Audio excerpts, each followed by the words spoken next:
السلام عليكم، ازيكم؟ عاملين ايه؟ يا رب كلكم تكونوا بخير وفي احسن حال يا رب. النهارده ان شاء الله هنعمل مع بعض زي ما انتم شايفين كده القطايف بالكريمه، وقطايف كمان بالمكسرات، حاجه كده عسل عسل عسل.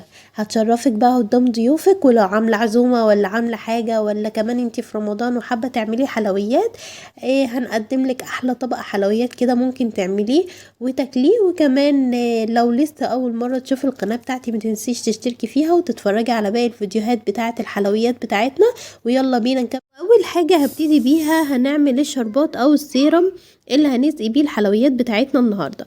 معايا كده كوبايتين من السكر، هحطهم كده في حله، وهجيب عليهم كمان كوبايتين الا ربع من الميه. حابه تقللي الميه لكوبايه ونص مفيش مشكله، بس انا بحبه خفيف شويه عشان ما يجزعش النفس كده، وكمان الحلويات بتاعتي تبقى خفيفه. واعصر عليهم نص ليمونه. عادي اعصر الليمونه يعني في قبل ما ارفعه على النار، عادي مش هيجرى ولا اي حاجه. هقلبه تقليبه خفيفه علشان مش هقلبه خالص وهو على النار. وبعد كمان وكمان ما يسكرش معايا. وبعد 10 دقايق من الغليان هبتدي ان انا احط بقى معلقه صغيره خالص من الفانيليا السايله، ولو عندك برضو تقدري تستبدليها بفانيليا بودر عادي مفيش مشكله. هديها تقليبه خفيفه وهطفي عليها النار. بعد كده بقى هجيب القطايف بتاعتي وهبتدي ان انا الفها بالشكل ده كده، على شكل كده قرطاس. هلفها كده هبرمها كده وهضغط عليها كده من جوه ومن بره، بحيث ان القطايف بتاعتي تلزق في بعض وتتقفل كويس خالص كده، ما تتفتحش مننا واحنا بنحمرها في الزيت. تمام. هعمل بقى كده كل القطايف بالطريقه دي، هلفها على شكل قرطاس وهقفلها كده بالمنظر ده. طبعا لو القطايف بتاعتك مش طازه في الطريقه دي هتفك منك في الزيت، ولو لقيتيها مش عايزه تلزق حط لها حبه ميه كده. هاتي حبه ميه على حبه دقيق قليلين كده خالص ولزقي بيها القطايف بتاعتك. تمام كده. ولازم وانتي شغاله كده وبتلفي القطايف ما ينفعش تسيبيها مفتوحه كده. ناخد واحده واحده من الكيس وهو مغطى ومقفول علشان ما ينشفش مننا لو فاتحين مروحه، ولا لو فاتحين لو الجو هوا وكده ينشف معانا بسرعه. تمام كده. انا لفيت بقى كل القطايف بالطريقه دي، وهبتدي بقى ان انا احمرهم اقليهم في الزيت. هنروح بقى كده على النار في زيت سخن خالص.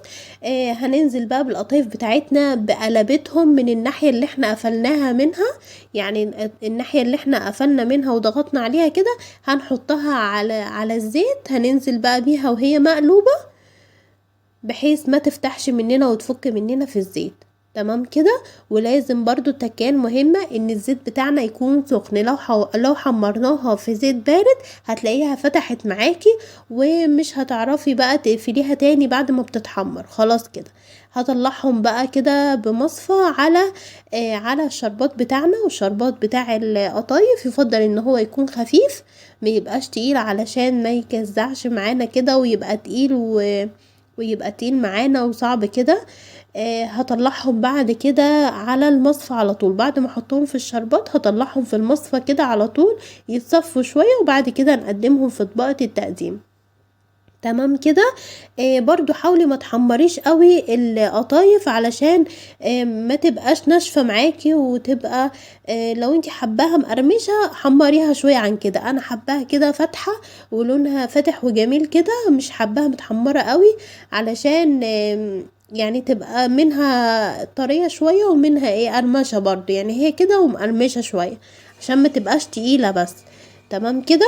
حطيتهم بقى في اطباق التقديم. وهنيجي بقى للطريقه التانية بتاعه القطايف. معايا هنا معلقتين فول سوداني على معلقتين جوز هند على معلقه سكر. هجيب بقى اللي انا مشترياها دي بتاعه القطايف، المكبس بتاع القطايف ده، وهبتدي احط القطايف جواه، واحط عليها كده معلقه كده صغيره من الحشوه دي وهضغط عليها. شايفين اهو القطايف بتاعتنا ما شاء الله كده بتلزق معايا بسرعة لانها طازة. لو مش طازة هتلاقيها بتفك معاكي. وطبعا ممكن ما تعمليش بقى بالمكبس ده، لو مش عندك ممكن تعمليها بايدك عادي، تقفليهم بايدك. انا بقى ايه كنت جايباها يعني من واحد من حد يعني بتاع مستلزمات يعني حلواني وكده، وهتلاقيها برضو في محلات الادوات المنزليه. بعد كده هنحمر بقى القطايف بتاعتنا كده على طول بالشكل ده كده في الزيت السخن، اهم حاجة الزيت السخن. بعد كده بقى هننزلهم هننزلهم بقى في الشربات بتاعنا على طول. شرباتنا يكون خفيف زي ما احنا متعودين بقى في الحلويات بتاعتنا، ما نتقلش الشربات قوي علشان ما يبقاش ناشف وصعب في الهضم كده معانا، لازم يكون خفيف واحنا في رمضان كده، ما يبقاش الحاجة تقيلة ومكبسة بقى وتملى المعدة. تمام كده. هنجيب بقى بعد كده القطايف بتاعتنا، انا رصيتها في اطباقة التقديم دي علشان تبقى سهلة معايا، وانا بحشيها بقى بالكريمة تبقى واقفة كده، واقدر ان انا احشي واحدة واحدة كده بالطريقة دي. تمام كده. هنحشيها بقى بالكريمة. الكريمة بتاعتي عبارة عن كوباية كريمة على نص كوباية مية على نص كوباية سكر، حابة تقللي السكر عن كده مفيش مشكلة. هجيب بقى كده هجيب بقى كده بعد كده الفستق الكداب ده، انا عملته معاكم قبل كده على القناة، اللي حابب يشوفه هسيبهولكم في الاي او في اخر الفيديو في الحلويات. بعد كده بقى ده الشكل النهائي بقى بتاعنا، ده الشكل النهائي للتقديم اهو. ما شاء الله جميل وطعمه حلو قوي وعجب ناس كتير دقتها مني، وطعمه بصراحة حلو خالص.